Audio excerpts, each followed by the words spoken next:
All right, hello everybody, good afternoon. Welcome back. I hope you had a wonderful, relaxing lunch break. I know many of you were not so relaxing, it sounds like. Maybe planning for some lobby meetings. Yeah, well, we're gonna talk more about that later on. But right now, I'm really excited to welcome you right back from lunch and jump right into our volunteer keynote panel. And really thrilled to be joined on stage today by these fabulous young humans next to me. We're gonna have a great conversation about their journey in climate advocacy, the role that CCL has played in helping them become better climate advocates and more engaged citizens in their communities and activists. And we are going to take audience questions towards the 35-minute mark, just so you all know. Please be writing down your questions on the note cards at your tables. We have amazing conference interns in the audience who will be gathering those up, and we'll get a chance to at least ask our panelists a few of those questions towards the end. So with that, I'm actually going to turn it over to them to introduce themselves. But first, I guess you should know who's speaking to you. I'm Stephanie Munguia. I am the Student Engagement Manager for CCL, and I work on our collegiate outreach to get more college students engaged in climate advocacy. And with that, I'll turn it over to Minerve. Hi, my name is Minerve Jean, and I'm from Miami, Florida, land of the Taíno, Tequesto, and Seminole. I'm currently a DEI fellow on the inclusion team, and I'm also co-action team leader of the Climate and Culture Action Team. Hello, my name is Evan Wright. I'm from Louisville, Kentucky. I work as a machine learning engineer, and in college I interned for Senator Mitch McConnell. Hi, my name is Emily O'Keefe. I am a junior at the College of William & Mary, and I'm involved with William & Mary's CCL chapter. I am also the founder of the student-led carbon fee and dividend movement, so very happy to be here. Hi everyone, I'm Karishma Goswami. I'm an undergrad at the University of California, Berkeley, studying society and environment and public policy. I, until last semester, was the group leader for Silicon Valley North, and I was also a National Youth Action Team leader. So I'm very happy to be here.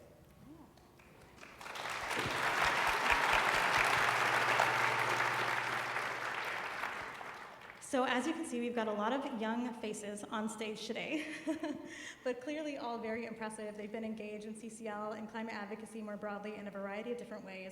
So I want us to start off by thinking through, just the immense scope of the climate movement and so many spaces where students can get engaged, young people can get involved, and find a voice for themselves. I'm curious, what brought you to climate advocacy in the first place, and how did you find CCL within that vast landscape? Like, what spoke to you? And maybe let's start with Emily on this one. Sure. So I really got into just caring about the planet after I got into minimalism, and that completely shifted my values. Like, oh, maybe I don't need so much, maybe I can conserve what there is. And I read this book that was almost kind of radical environmentalism. That's not my headspace, but it made me really question what's going on with the world, and are we okay in society? Is everything going to be okay? Is everything going to collapse, kind of? And I got really scared. I was in deep despair, and I ended up taking a gap year last year to through hike the Appalachian Trail from Georgia to Maine as almost kind of just to enjoy nature while it's there, and I got to be really present in that. But when I came back from the through hike, I was back in society, and I was like, oh, I have to deal with society's problems again. I can't escape. And I was so lucky to be friends with Philip Ignatoff, the president of our chapter at William & Mary, and he introduced me to CCL and the carbon fee and dividend, and that we have actual solutions and there's a way to get them. And it really eased my climate anxiety, so very thankful for that. That's awesome. Thank you so much. I'm going to come to you next, Evan, but I am curious. I know we have a record number of registrants who are students and youth, so if you are a college student in the audience today, would you mind standing up and just being recognized for how amazing you are?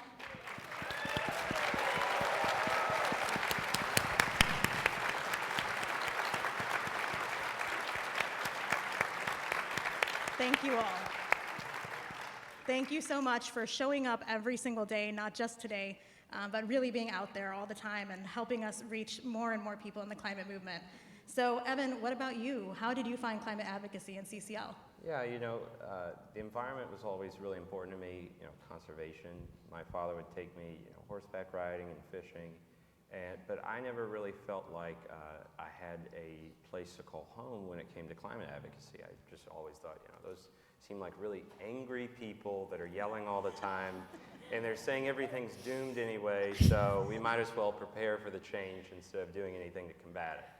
But I met people, Jim Tolbert, I met people here that were really they let me know that actually CCL is an optimistic home for things that we can, finding solutions and finding common ground. And you don't really find that as much in America, a place where people can come together on a single issue that we all agree on and find some way to actually get it done and talk to, actual members of representatives and senators to, advocate for that in a respectful manner and in a way that I think actually people listen to. So that's how it came. That's wonderful.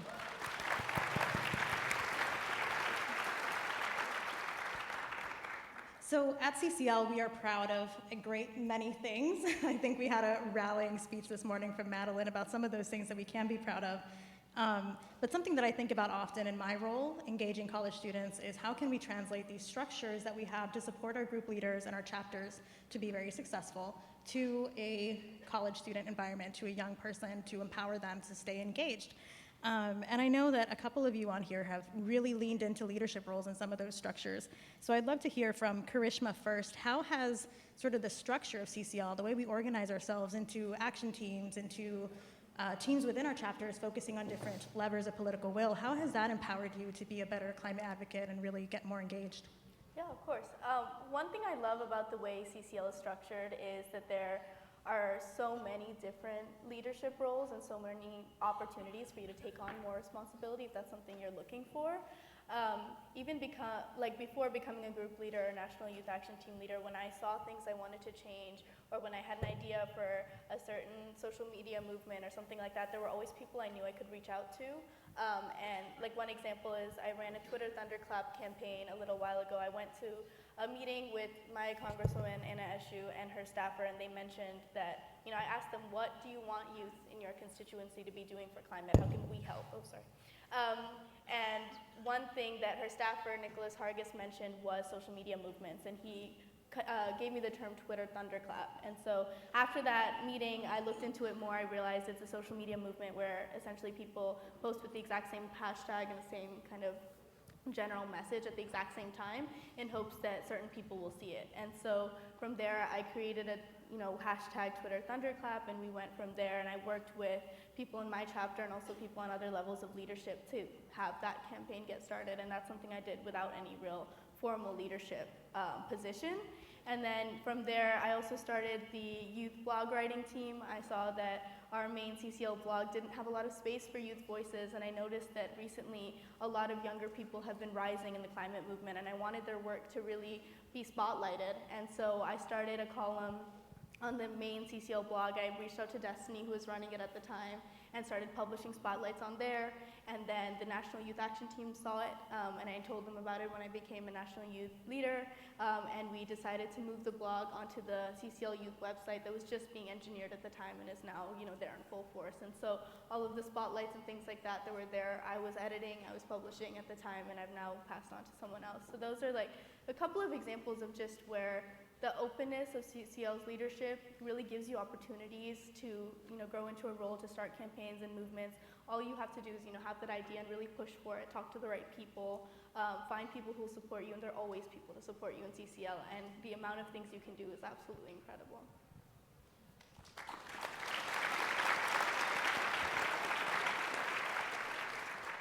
I'm realizing it's very hard to be up here with a handheld mic because I just want to clap riotously after every single thing every one of you says, and I just can't. So thank you to our audience for filling in for me. So Minerve, you mentioned in your introduction that you are currently serving as a DEI fellow. Your engagement with CCL certainly goes further back. So what about those different sort of engagement pathways has helped you stay involved?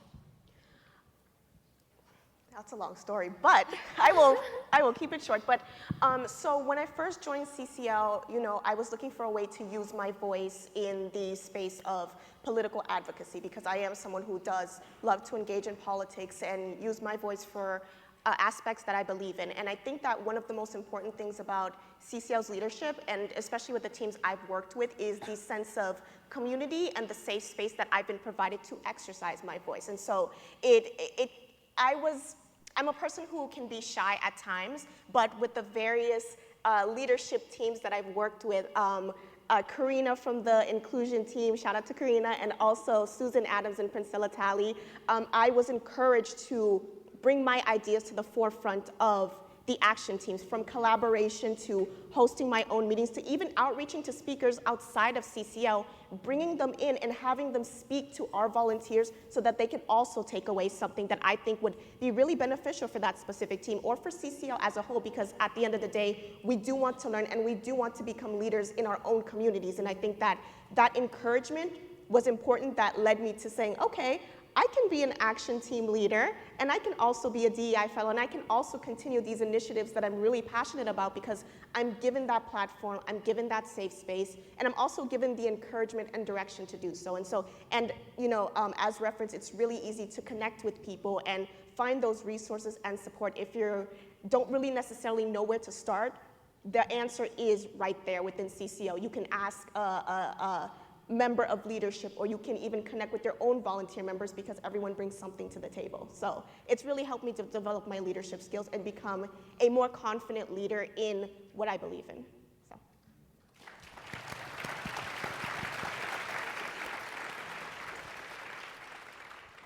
So I think one thing that we can all agree on in this room is that we're here because we're driven by purpose and a collective need for impact. Like, we're dealing with a massive challenge on a global scale that humanity's never faced before. So let's talk about impact. Evan, was there like a moment in your trajectory where you started to notice the impact of your work? Like, you really started to notice a shift in your own leadership and the impact you were having in your community? Yeah, it's interesting because I interned for Senator McConnell, and then after a year I was able to actually come back and actually lobby that same office that I interned for and see friends that I worked with there, and it's really impactful just from a personal standpoint. But one impact I've really seen politically is in the debt ceiling plan. They had permitting reform, a real good step towards comprehensive permitting reform, which will allow us to build the projects that we need to transition energy in the way we need to. And I really think that's a amazing thing. I've seen in the infrastructure package, personally for Kentucky, billions of dollars to more research for carbon sequestration. Just great things happening all of a sudden, seems like all at once. But yeah, all of those great things are happening, and there's a lot of good energy for, I guess, future impact that I think we can make. So do we have you to thank for these provisions? Emily, I know impact is something you think about day in and day out. Your work has just been incredibly impactful, even in the work that we do at CCL to engage college students, like really pushing us to think in creative ways. So tell us a little bit about the impact you've had. What was the moment that you noticed you were making a difference? And tell us more about your movement. Yeah, so, oh my gosh, I feel so strongly about this. So last semester at William & Mary, the Citizens Climate Lobby chapter started a collective action movement for a carbon fee and dividend. And the idea behind the movement is for students to have a sign on them. And I have like a little sign here, and it just says, most effective climate policy, #carbon fee and dividend. And then there's a link to an already formatted letter to Congress. And this actually directs to CCL's page to write Congress. And so the vision for the movement was for students to see signs and be like, oh, what's that? And then maybe they learn about it and then make signs. And then more and more people are writing Congress, and there's this snowball effect. And so the vision was for students across America to start all showing support for a carbon fee and dividend.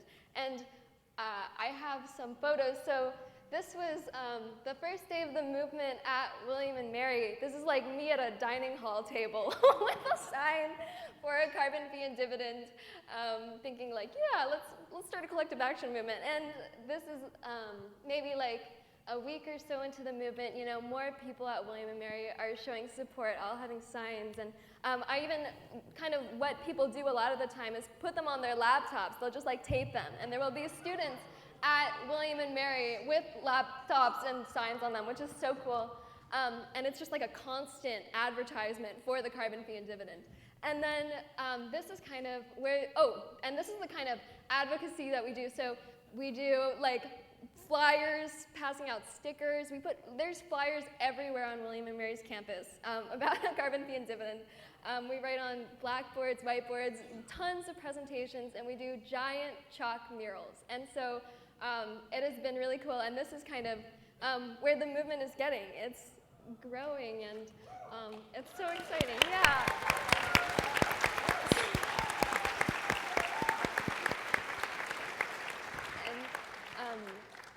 And at the end of the semester, we had a huge gathering, or I think it's huge. I love it.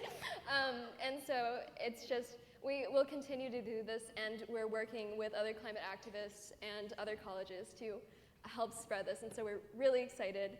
And if you're interested in following along with the movement, we have an Instagram, which is just carbon fee and dividend, and we also have a website, which is cfdmovement.com. But this has by far been I feel like the most impactful thing I've done, maybe like in my life. And I think the moment I knew that I was having an impact was, I'll like walk around campus with stickers, just like carbon fee and dividend stickers, and I'll go up to a random person and I'll be like, do you want a carbon fee and dividend sticker? And they'll be like, I've been looking for these. It's like almost everyone at William & Mary knows and supports the carbon fee and dividend, which is mind-blowing. So it's really cool.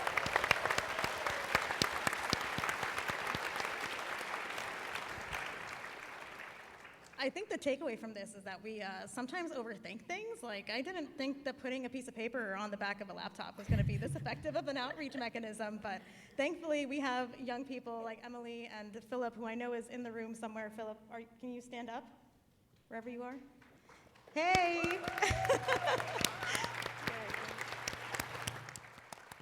So wonderful to have our college chapter leadership represented here.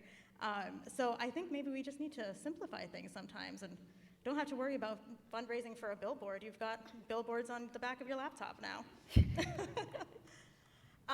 So I want you all to get a chance to kind of weigh in on this next question with respect to belonging. I think this is a huge topic of conversation at CCL, at a number of other organizations in our country right now.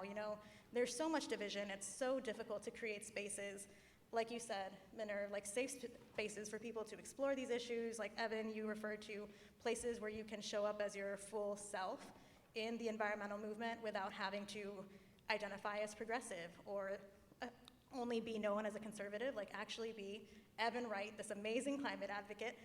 What gave you that sense of belonging at CCL? Like, that was not accidental. I think we have hundreds of people in this room and watching online who create those and engineer those opportunities every day. So what has made you each feel a sense of belonging? And Minerv, we can start with you. Yeah, I think something that's made me definitely feel a sense of belonging is the encouragement of using my voice, but also in that same respect, being honest about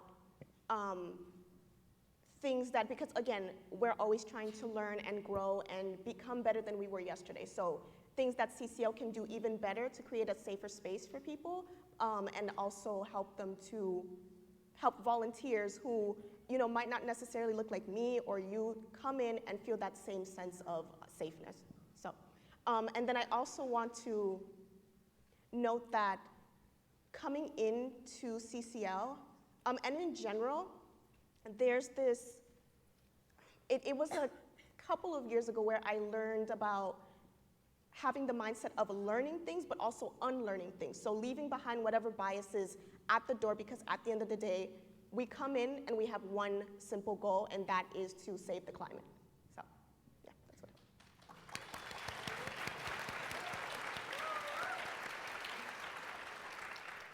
Yeah, I think it's kind of a two-part thing. There's a lot of individuals that made me feel really comfortable here.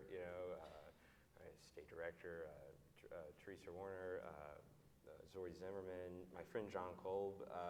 I think it's good to join an organization with your friend. I think that makes you feel definitely comfortable.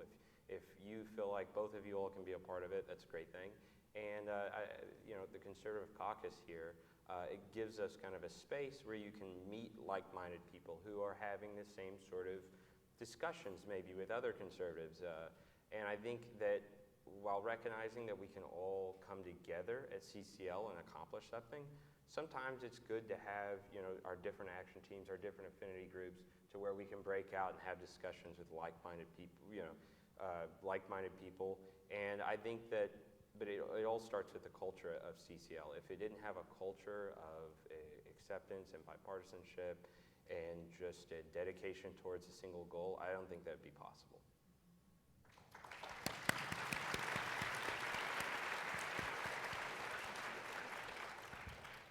I feel like I get my sense of belonging at CCL from feeling like I am using my skill, like I'm needed. For example, Philip, oh my gosh, shout out Philip Ignatop a million times, like he's so great. So I was in another club at William & Mary before CCL, and I did like crazy advertising for it. I put up like kind of similar to what we've been doing now with the flyers and the chalk and everything.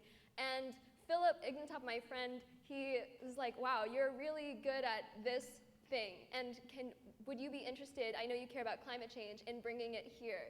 And so when I joined CCL, I felt from the start that I was needed, that I was like an integral part of my CCL chapter. And I think finding that with all the members and just like feeling that you're needed, yeah, that's made me feel like I belong and I want to stay. So.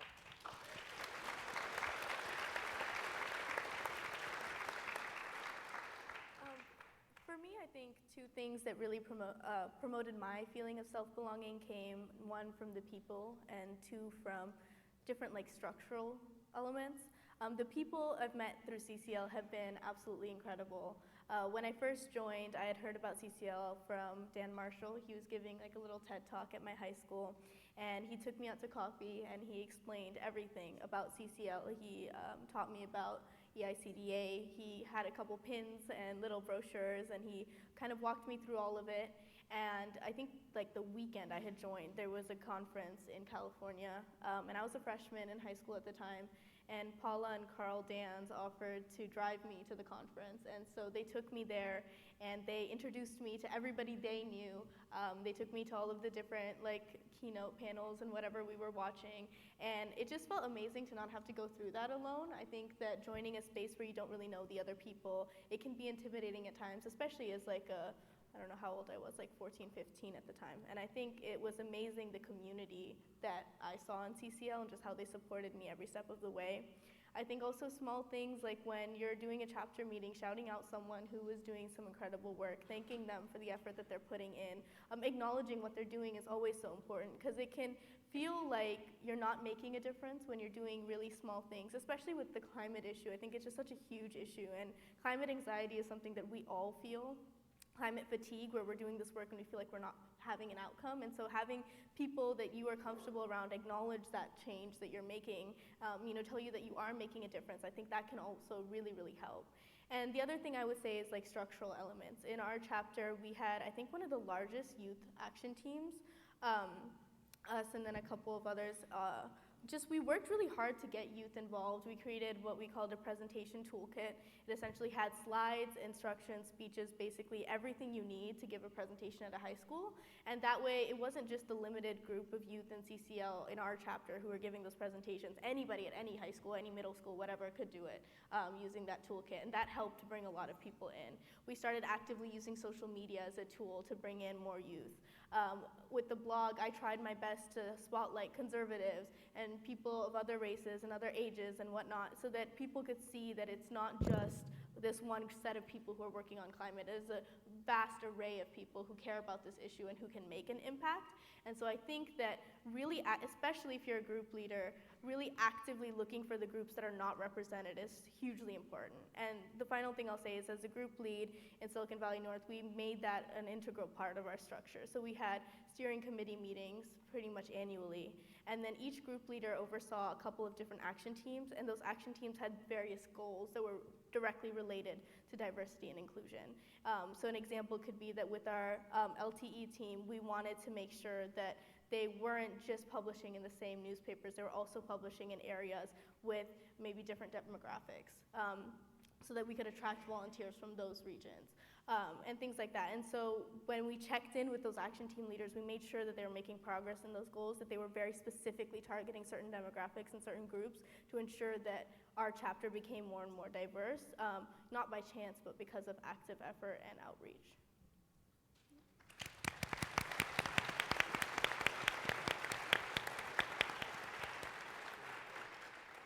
So it can be hard to synthesize all of that, but I think what it comes down to, as I was referencing, as I was queuing you all up, and it's a theme that kind of ran across this, is that culture building is a really intentional act.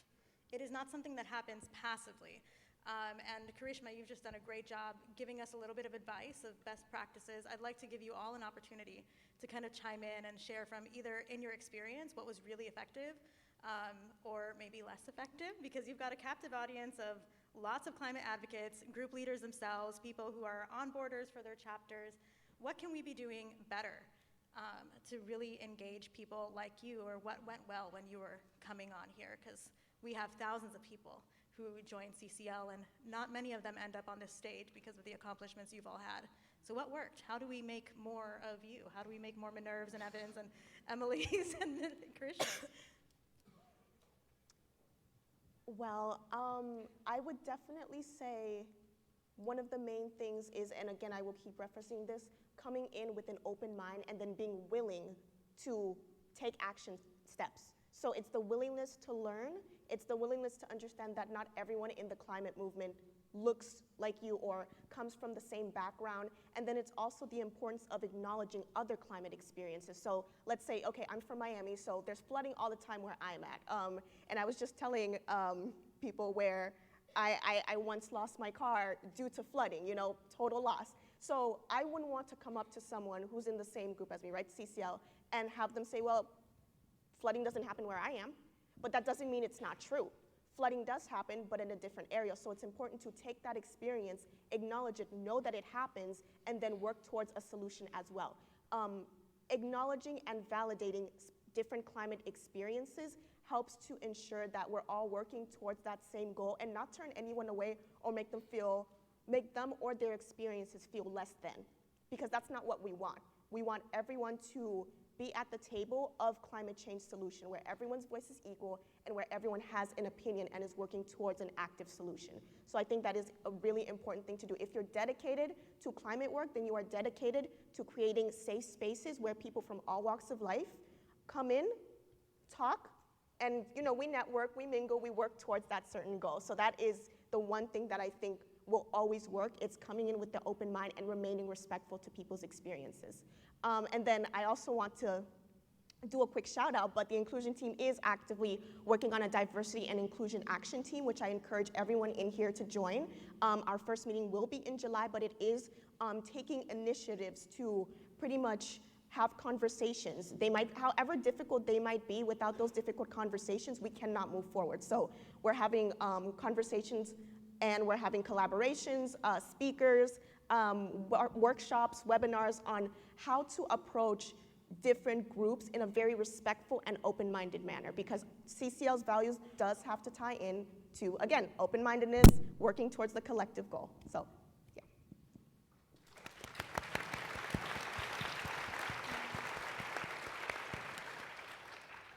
I think persistence is a really good value to have while you're involved with CCL.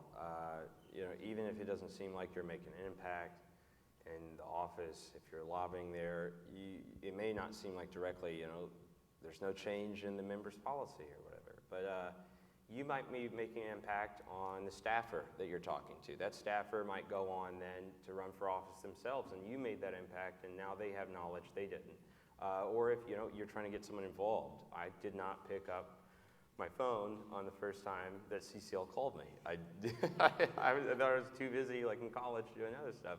But people continue to call, and I picked up the phone, and I don't regret being a part of CCL. So I think it's persistence, understanding that there's a long-term vision to the climate movement, and that it's not going to be, it's not going to be one this year or next year, but eventually things will change in a positive direction.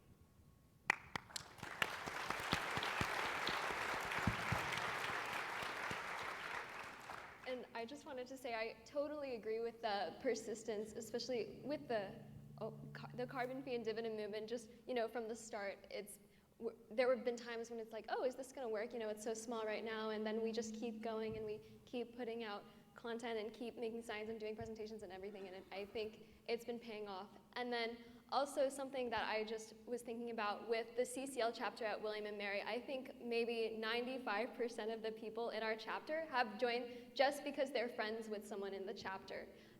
And so the power of those friendships in bringing people in, I just wanted to highlight. And one thing that has been really big in my experience with having success with the movement is social media, like an emphasis on strong social media. Philip and I were talking to a sociologist recently about the movement, and they were saying, some of the largest movements in America sometimes are run by almost, it can get down to 1 or 2 people, these super huge movements.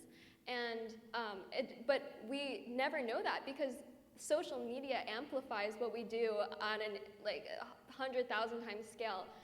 And so that was really impactful to hear that. And from experience, that has been the case as well.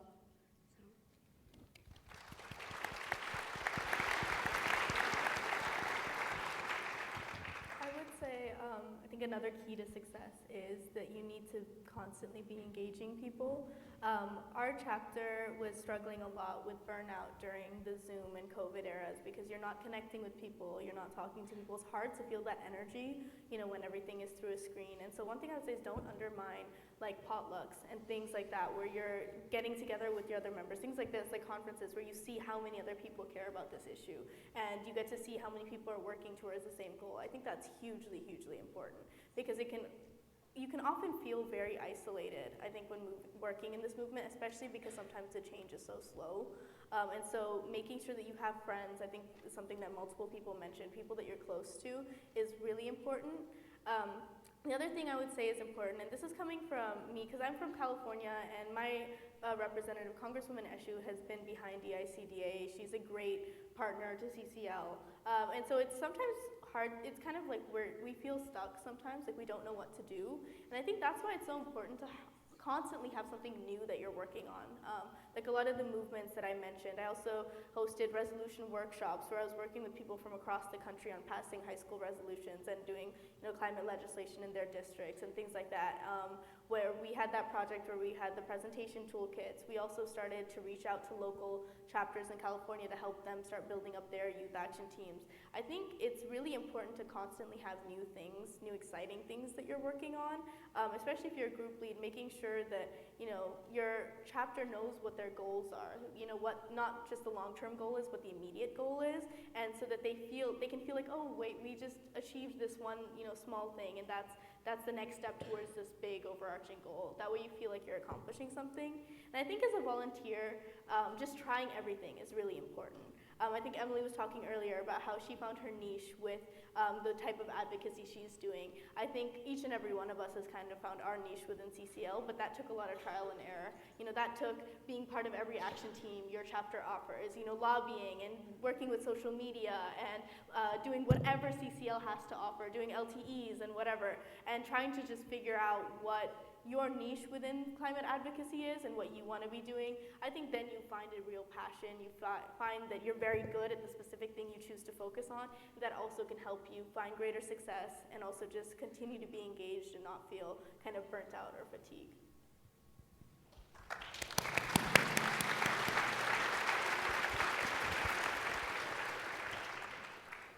there's a recurring theme coming up here, so I'm going to ask you about that, but I also want to let the audience know we're going to move to your questions next. So if you've not written anything down on a note card, if you have, I see a gentleman right up here at the front table who's got a question on a note card, and an intern will come and whisk that away from you pretty soon. So please just make sure if you have any questions for our panelists that you're getting those written down for us so we can get to them. So the theme that I'm hearing also is around climate anxiety. And this is a really big thing I know that I work on with college students. Sharon Bagatelle, who works with our National Youth Action Team, works on with her youths. Like, this is a really big topic, especially for younger folks, but I think more and more we're seeing that people of all generations are understanding the impacts on our mental health of climate change and of what is still to come. What keeps you going? Our entire thing at CCL is this optimism that there are solutions, right? So what keeps you optimistic and energized and showing up? And we'll start with Karishma. Yeah. Well, when I first started with climate advocacy, I think one of the big things coming from California, we have a ton of wildfires. And I know DC experienced some of the smoke a couple days ago. I had some friends out here ask me, oh, coming from California, how was it? And I was like, honestly, this is not that bad. I've seen a lot worse. But I remember one day looking out my window, and it was so bizarre. It looked like we were on Mars or something. Everything was orange, everything was hazy. You could barely see a couple feet past your house. And I remember thinking, this is something dystopian. This is not normal. It's not okay. And I think when you see events like that, it's so easy to just feel so scared and feel like how could one person possibly fix this? And how could one person change this? And then you see stuff like that happening, and then you go and see our government, not doing what we want them to do. You see them not making the changes that we're advocating for, not passing the policy we want. And you don't understand why or how people can be so negligent. And I think because it's such a big issue, especially for young people, I think older generations, it's easier to say, well, it's not going to be that bad, by the time we're gone. But for us, this is the world we're kind of growing up in, and this is the world that we maybe one day will be bringing kids into, and that's a really scary prospect. And I think optimism, again, finding other people who feel the same way, I think is one way to stay optimistic, because there might be a time where you're feeling really down, but your friend has just made she just went to a lobby meeting and her congressperson decided that they were going to support EICDA, or she just got some legislation passed in her school district that is going to lower their emissions. And so having connections with people who are doing similar work, I think is really, really important. And I think the other thing that's important, and I think I've said this before, is just having smaller goals. When you have an issue that's so big, I don't think any of us are ever going to feel like we've accomplished all that much, right? Because the changes we want to see are just so massive. And so that's why I think it's really important to focus on smaller steps and acknowledge that each of our little contributions add up to something larger. Look at this room and how many people are in here, right? Each and every one of you has worked on some sort of initiative, some sort of movement. You've done some work in your chapter. And while on your own at home, that may not feel so big, when you look around and see how many people have done that same thing, you realize that we are genuinely making an impact. And so I think that is also very important to remember.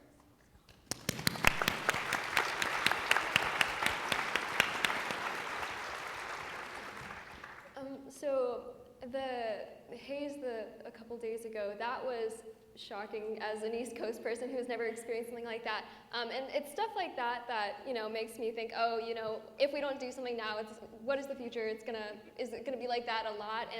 But more than that, I think, I'm 22 years old, and I think about how I want to have kids someday, and this must be really relatable, or just people who have kids and grandkids and everything. But maybe this is crazy forward thing, but I imagine having a kid right next to me, and just my kid, and I already have this crazy protective mom mode where I want to be able to say I did literally everything in my power to protect you. And so I think, there's so much else, but when I think about that, when I put it like that, I just go into severe focus mode, and that's really helpful always.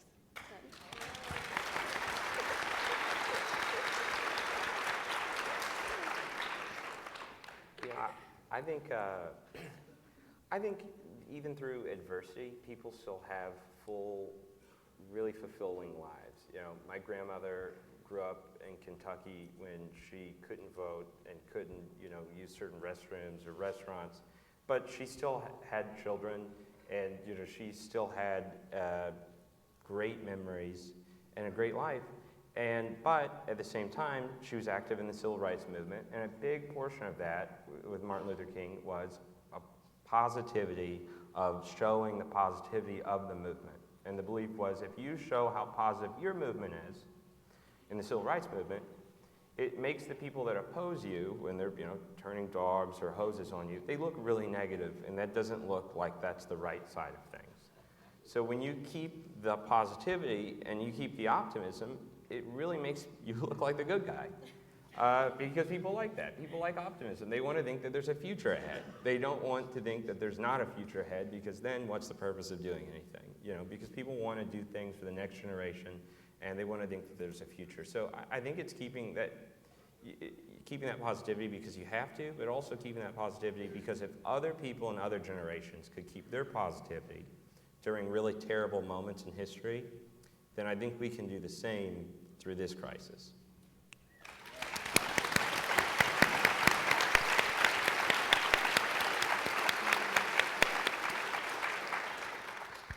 So I think one of the things that make me happiest is just looking across the room and seeing, okay, I'm not the only one fighting for this. There are so many other people fighting for that same goal, and it's a wonderful way to just connect with people with those same values and goals. But also, it's okay to not steep yourself in the negativity of what's going on in the world. It's okay to step back. And for me, when it gets too much, I do like to take a step back because those problems aren't going anywhere, but your mental health, that might go. So you want to, it happens. So you want to be able to say, okay, the news is on, I'm on social media, I'm seeing really terrible things. Let me shut the TV off. Let me get off of my phone. Let me take a walk. Let me read. Let me do my favorite things that bring me back and ground me. And when I'm mentally in a better place, let me restart the fight and take those actionable steps towards my goal, because it's okay. You don't have to completely immerse yourself in the bad things, because the bad things are always going to be there, but you're not. So you want to be able to take care of yourself in order to fight. You can't fight if you're at 0%. You cannot do the work if you're not at 100%. You can't. You just can't.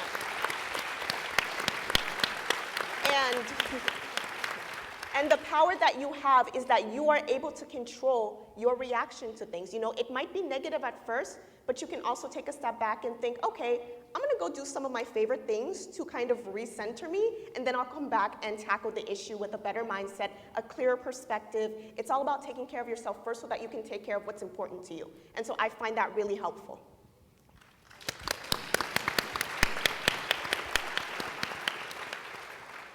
Okay, I know we've not left a huge amount of time for questions, but I'm going to toss it back to Flannery in the back there to get us at least one.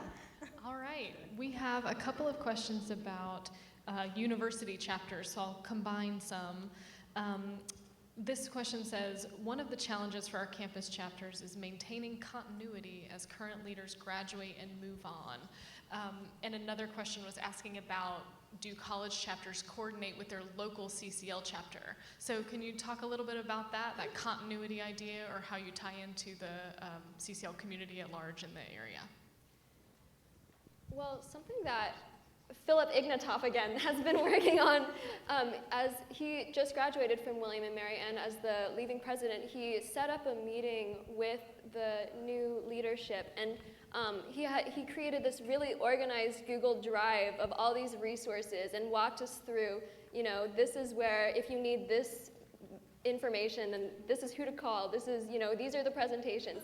And so having a really organized place for all that you've already created, so you don't have to reinvent the wheel, make it as easy as possible for people who are starting up the club again or continuing it to go back to and learn from. That's been really helpful.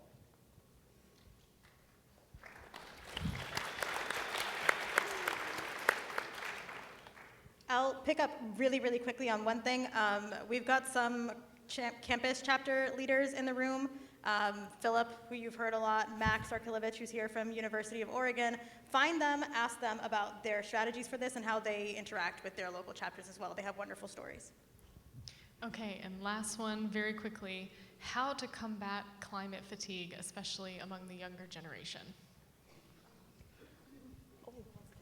I can potentially take it. So I know that a lot of the younger generation is on social media, and that can be both a good and a bad thing, you know, given how it's used. But there was, I can't really remember the name of the podcast, but there was a podcast that I listened to that pretty much you have the power to control your algorithm, because we all know how social media works. It's through an algorithm. So if you want to see good things on your feed, you have the power to see good things by unfollowing or blocking out the bad things. And granted, you can't always block out everything, but you can actively take steps to either walk away from social media, because that does cause climate fatigue when you're seeing all these other places of flooding, death, just, you know, New York recently, you know, it's just like this whole apocalyptic thing happening, and you're in the comfort of your home and you step outside and you're like, oh my gosh, it's the apocalypse. But, you know, again, via social media, on the screen, you can have the power to dictate what you want to see because the algorithm listens. And you have to make it work for you. You cannot work for the algorithm. That's tech speaking. But, you know, if you're not on social media, ways to combat climate fatigue is, again, shutting off whatever is causing you that fatigue, stepping away from it, and doing your favorite things. You know, everyone's gonna have a favorite thing they wanna do. Even if it's just to call a friend, vent about what's happening, that's still a type of release that can help to enable you to be in a better mindset. So it's really just about the discipline to step away and telling yourself, it's okay if I set this down for like 1 second, because it's still gonna be there, but I need to go and reset myself. So, yeah. One thing I want to add really quickly, I think especially older people think that the way to get to younger folk is like, I mean, the number of presentations I've seen where they're giving 101 terrifying statistics and a bunch of photos of flooding and like major droughts and all sorts of things, and they think that, oh, you're going to be so scared that you're going to want to do some work. No, you're going to be so scared that you get really depressed and crawl into a hole. So I don't know why that's like the tactic a lot of people have chosen. But when I was creating the presentation toolkits and telling people how to approach youth with this issue, the one thing I always wanted to focus on was show people how they can make a difference. You know, you can obviously say, like, you know, climate change is a bad thing, but I think as a baseline, we all know that, you know. And so I think it's more important to show people, like I would show people all of the resolutions that I've helped people pass. And I would show people photos from lobby meetings of, you know, Congress people really listening to us and taking our feedback. I always gave people the template for letters showing, like, here's something, if anything in this presentation touched you, take 5 minutes right now, sign a letter, and send it. And so I always started with things that are positive. Here are the things I have done, here are the things my friends have done, and here's how we've seen an impact. And I always ended with, here are the things that you can do if you want to make an impact. And I would say that if you're giving presentations, if you're trying to attract youth to your chapters, that's the way to go about it. It's not by showing us how terrible and terrifying and bleak our future is going to be, because I think most of us already know that.